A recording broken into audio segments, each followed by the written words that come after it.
I just finished designing this stocking holder for a friend of mine. I want to show you how you can design your own using LightBurn. So if this is something you would like to see, stick around and watch the video.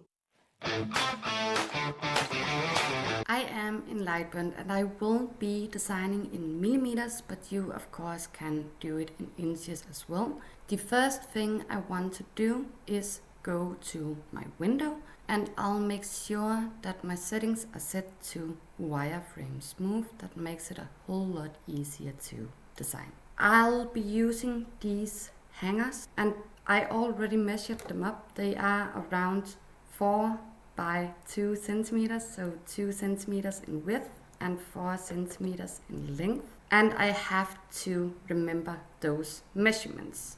So first thing I want to do is go to the side of my workspace because I will not be using my workspace anyway. And I'll go up here and create a rectangle. My rectangle I want to be 20 millimeters in width, but the height I need to set to 40. I'll make sure that my aspect ratio is unlocked. So this is basically my hook, and my friend wanted 5 hooks on hers. So I will go in and duplicate this to 5 by just hitting Ctrl D, which is duplicate, and I'll just use my cursors to move them. I do want the gap to be a little bigger, so I am thinking that I might need around 10 centimeters in the distance between my hooks. So that's around 50 centimeters in total on the board I'm going to make. But now I have my hooks. So again, I'll make a new rectangle and I want to determine which size I want this to be. So assuming that I want 10 centimeters in between my hooks and I also want a little distance on the end of the hooks, I'll go ahead and type in 56 centimeters in width. And for the height, I don't want it to be too tall, so maybe 20 centimeters in height. And now I actually created my board. So now that I have my board, I will have to adjust these hooks. So I will go in because I wanted 10 centimeters in distance. So I'll make a new square that is 100 millimeters and the height doesn't really matter. And then I'll place it around here. I do know that the end of my hook will stop down here somewhere and it doesn't really matter where they'll stop. So I'll grab my arrows and then I'll go down here and I'll just place them somewhere in between. Now I can mark these and just move them. I will grab this one, slide it over here, and I know that my distance will not be perfectly, but there's a way to fix it. So let's grab this one again, these two, and now I'll just click. Whoops, I need to move this a little closer.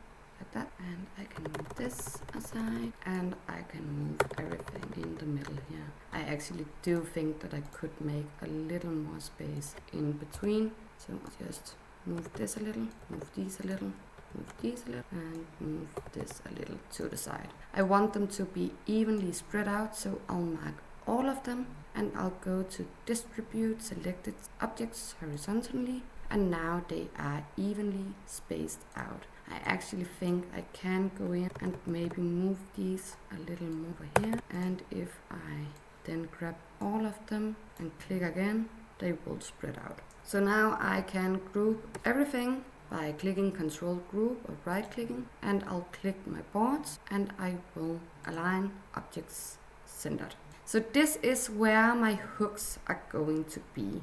I will not be cutting these are only for my own reference, so I'll make them a T2 layer. But now comes the fun part because we are going to decorate. So I'll click it and I do want to round my corners, so I can click on this one and I can choose which radius I want. I do think 5 is not nearly enough, so maybe 1 centimeter down here anyway. And I want my upper frame to be slightly more curved, so maybe if I do 2 centimeters or 20 millimeters, like that. Now I have to add in a couple of hanging holes, since I know that I'll only be using twine for these. I don't have to make them that big, so I'll just make a circle, and I think 10mm hole is sufficient enough, and I want it to be round, so like that. I'll move it to where I want it to be, so maybe here, and again I'll duplicate, and I'll just use my arrow key to move this over. Now I will group both of them, and I'll take my bagger and align. And now it's time to add in some text. I will take the letter over here and start typing. I do want it to say Merry Christmas, but I wanted to say Merry Christmas in Danish, which is glædelig jul. So you of course want to make it say Merry Christmas if that's the English you are using. And I do want a prettier font, so let's go up to my fonts up here and see what we have. This was actually pretty nice. I think I'll go with the Edwardian script, but I will send this design to approval to my friends, so in case you want another design, that's totally okay by me. And now that I have the names, I can just start typing in. So it is Valdemar, and I do want another font for this one, and it doesn't have to be that big. Maybe Copperplate would be a great pick for this one. Let's try and size it down. And now I actually have to move my hooks a little closer together, because I can see that otherwise the name wouldn't be centered above my hook. So I will ungroup, and I'll just take this hook and kind of take it into the center, and I can do the same with this one. And that's why I made these squares, so I can evenly spread the hooks to where I want them to be and to where I think they'll look pretty. I will be removing these in the end anyway. But now they are spaced out and they are centered. So let's take Valdemar. I will ungroup all of these, because then I can take Valdemar and I can click my hook below and I can center this. So now Valdemar is in center of my hook. And instead of typing in again, I will duplicate this, just move it a little over here, and I'll type in the next name, which is Albert, and I'll just align them once I'm done typing in. So I'll duplicate again, move over here and type in Morten, duplicate, move it over. I don't really have to move it over, I could just align them afterwards. And I'll type in Nadina, which is my friends. And last but not least, they also have a sock for the dog.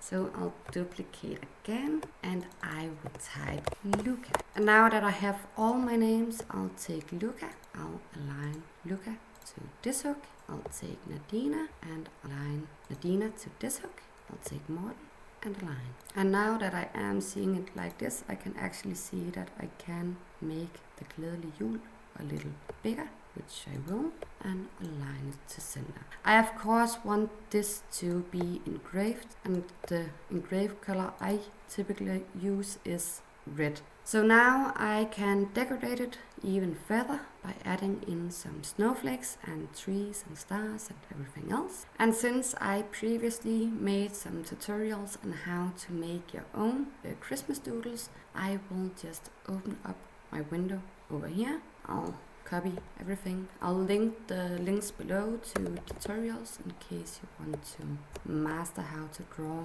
your own doodles. But let's see if I have something here. I think this one, and I do like this tree as well. And which next to I want? That one and maybe this one. And I maybe think that is it. Let's see if I have some up here. Oh, I do have this basic one as well. So I'll just copy and I'll paste them down here. And now I can grab them and I'll just turn them red so I can see them. So I'll drag my star over here, make it a little smaller, and the same with my tree. And the snowflakes are probably good enough. So let's drag this a little down here so you don't get confused. So now I just drag some of my elements into to LightBurn, and I do want my tree here, maybe make it a little smaller, and I could rotate it a little. Take my snowflakes, make them smaller. I'll take my stars. And you could of course decorate these exactly how you want. You don't have to use the same as I have. Let's see, this one needs to be a little smaller as well. I'll copy paste this one over here, and I'll just flip it. Copy paste, copy paste, copy paste. And I'll rotate some of the snowflakes so they don't look exactly the same. And I think that's too many. Maybe a star more over here, and maybe I should delete this one. So you can play around with this like forever, depending how you want it to look. But another little great thing is just to make some simple round snowflakes. Whoops. If you hold down your shift key, they will be perfectly round. And I do want to make 2 sizes of circles. And now I can just click, I can copy, and I can just paste them randomly across my board here. Pick the small one, copy, and paste. So now I actually think my design is ready to send to approval to my friend. If she is going to approve this, I will be cutting it as is, but I might have to change some of the fonts. But before I send it to approval, I'll show you how you can easily do that. I actually think I'll move these just a tiny bit and maybe move them. Are they aligned? They are. Maybe grab them and ungroup, and I'll just tap 4 times. 1, 2, 3, 4. I think that looks prettier. So now that I have the design, I will go in and turn my fill smooth on again, because that way when I go to my layers and I choose fill on the red, it's easier for my friend to see what exactly it is I made. So I'll send this to approval to her, and we'll see it in a bit. My friend did approve of the design. I did realize that I forgot a little star in the center of my snowflake, and I added a few more details. And then I realized that since I am going to just use these as references, I might have difficulty by aligning my hooks once I'm going to screw them on. So I am actually going to place just a tiny little circle, which I will score. I could engrave it too, but scoring is much faster. So I will just make a little circle, and I will align this to the top and to the center of my hook. Whoops, I don't want to make another. So I'll click my arrow and I'll just duplicate. I will click this one, align to the center and align to the top. And again, I will duplicate and click the next. I will align to the middle. It should be in the top all because these are aligned. So duplicate, and I'll align to the middle of this one. And last but not least, I'll duplicate once more and align it to look at. So now I will have these 5 circles, which I can use to align my hooks to. So let's throw this in the laser and see how it will turn out.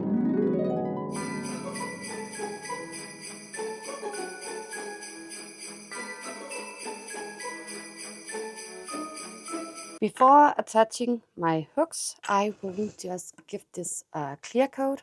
I already used my sander and I sanded everything nice and smooth. So the clear coat will make the engraving pop, and it will also protect this plate. I'll just use a brush, but you could use a foam brush or a cloth or whatever. I will make sure that it sets into the engravings and that I am covering everything. And I will allow this to dry completely before attaching the hooks. To help my board dry a little faster, I did use a heating gun. Also, I failed to mention that the sander that I use is this one from Ryobi. I will be adding links to everything I use, or at least something similar.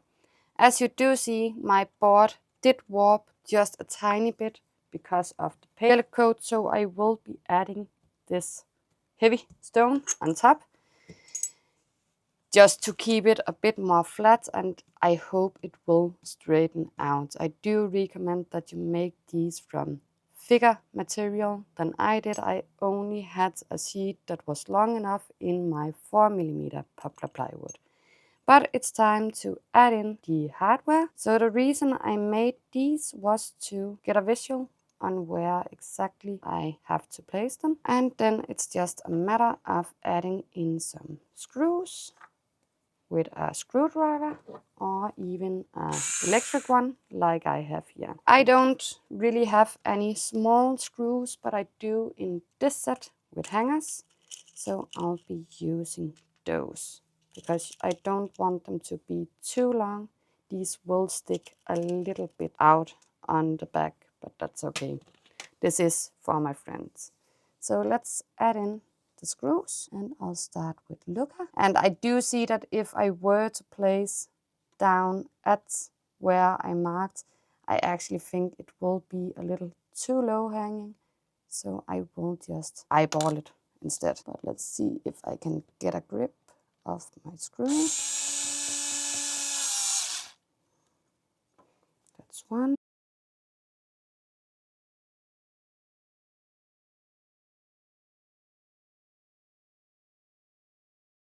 So once I had looker in, the rest was actually pretty easy. So I'll just go in and tighten all my screws, and this is really how easy it is to build this. I do have some tips and tricks because there are a few things that I would have done differently in my design. One is the hanger holes. I would definitely have placed them a little higher. Secondly, you can see that when I'm going to add the string, I made these holes way too big. I know that my friend is expecting me to add this type of string. I'll just remove this head. But I actually think it will look a little silly with these large holes. So in case you are going to create this as well, I would advise that you make some larger holes or maybe even use some thicker string. I do have thicker string, but it is in a lighter color, and I do know that she wanted this kind of color. But adding the string is pretty simple. You just take or tie a knot in one end, and then you can kind of eyeball how long you want it to be. Then you cut it with your scissor, and I'll just tie a knot over here. But I did come up with a little solution on how to cover the size of my holes, and maybe in the end she will actually go ahead and replace the string anyway. So now it is ready to hang, and I have these small little bows that I actually think I'll just go ahead and tie over on the back here.